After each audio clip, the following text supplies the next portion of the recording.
You ask Tiger to solve. This deals with linear equations with one unknown. The final result is x equals 5. Let's solve it step by step. Group all x terms on the left side of the equation. Add x to both sides. Group like terms. Simplify the arithmetic. Group like terms.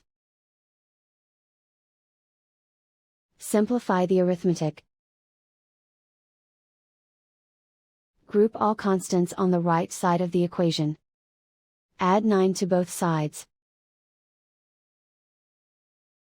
Simplify the arithmetic.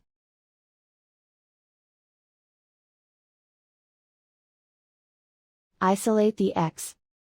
Divide both sides by 3. Simplify the fraction. Find the greatest common factor of the numerator and denominator. Factor out and cancel the greatest common factor. And so the final result is x equals 5.